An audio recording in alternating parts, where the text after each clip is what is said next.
Hello, my name is Leanne Hiebert, and I've been an independent consultant with Arbonne since June 2006. As we all know, to build a successful Arbonne business, we as consultants need to do 4 things repeatedly and consistently.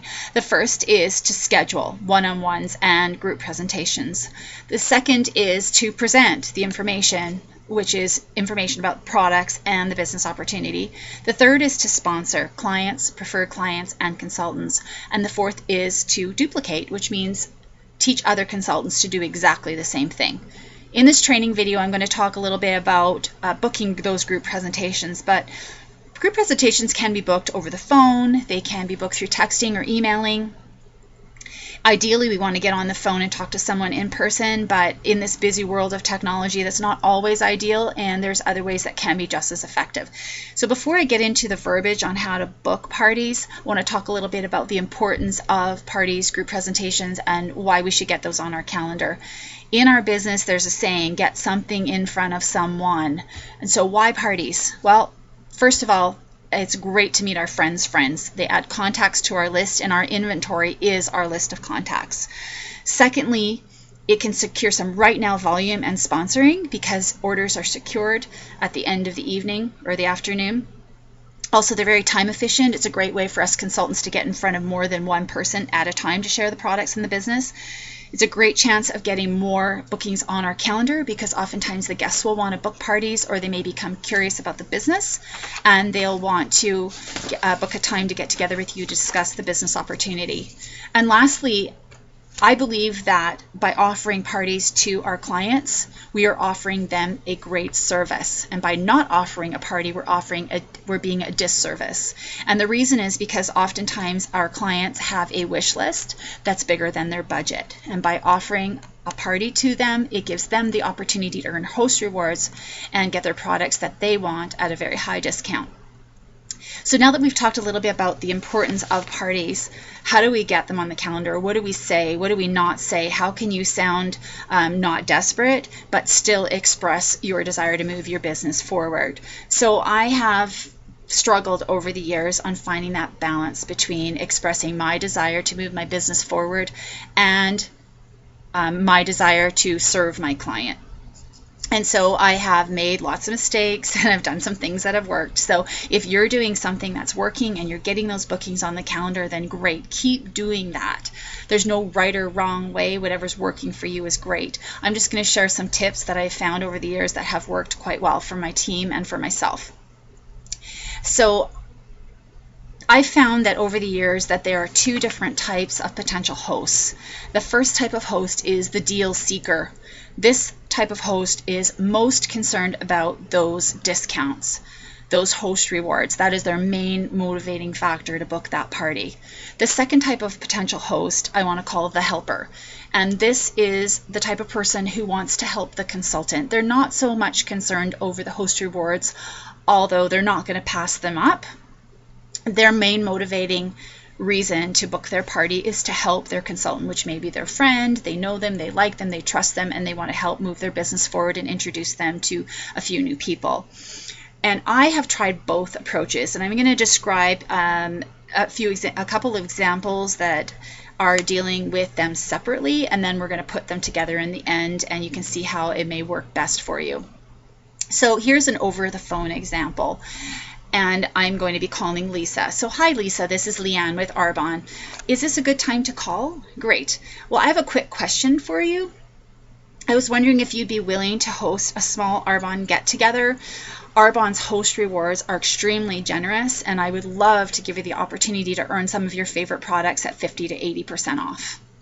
My second example, her name's Ashley. Hi Ashley, this is Leanne with Arbonne. I have a favor to ask you. I was wondering if you'd be willing to invite a few of your friends over for a fun Arbonne get-together. I'm really working hard at moving my business forward and to meet new people, and I would really appreciate the opportunity to share some of the benefits of Arbonne with a few new people. Well, so my question is, if in the first example, Lisa is a helper and not a deal seeker, but I'm offering her the deals, would she book the party? She may not be so inclined to book the party. If in the second example with Ashley, let's say she is more of a deal seeker and not a helper, do you think maybe she will book the party? Probably not, because we have not catered to her need. Now, what I have found that works great is to cater to both the deal seekers and the helpers. And by doing this, it makes it a win-win. Here's an example of what I call the combination approach.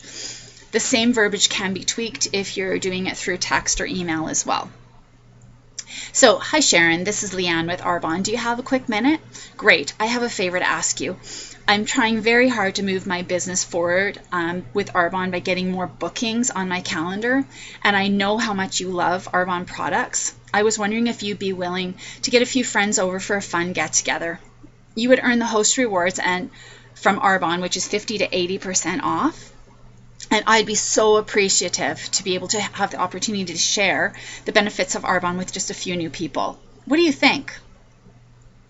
So in this example, the host benefits and the consultant benefits are addressed. For deal seekers, they know that there are deals. For the helpers, they know that they can help. And how could they say no?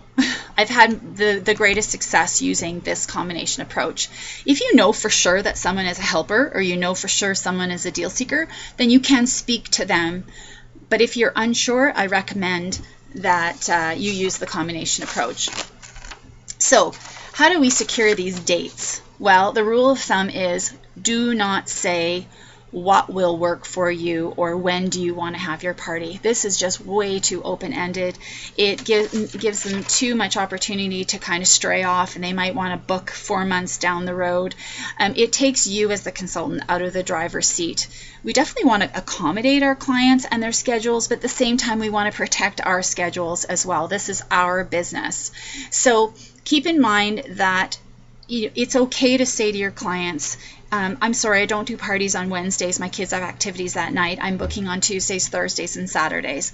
Or let's say in the summertime, you have decided you're not going to do parties every single weekend because you like to go out camping with your friends, or you know that your other friends are doing the same thing, and you want to book more parties during the weekday. That's okay. Give the dates to your friends based on your own schedule.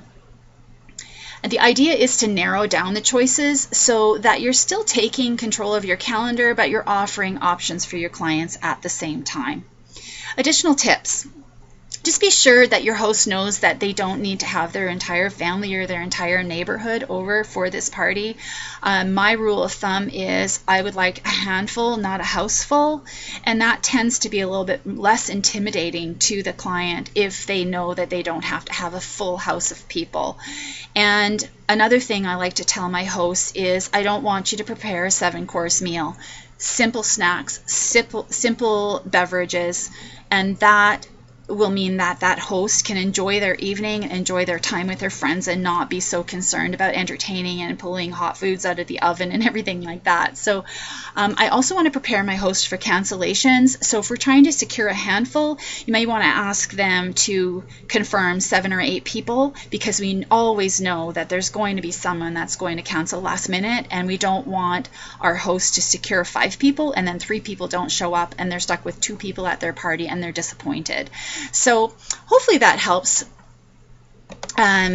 with your bookings of your own parties. For the actual implementation of the core presentation, please go to the Macklin website and check that out. And if you're new to Arbonne, be sure to get with your sponsor and have your sponsor help you with your first parties until you're comfortable with them. So hopefully these tips have given you some ideas on how you can book your own group presentations. So good luck and have fun.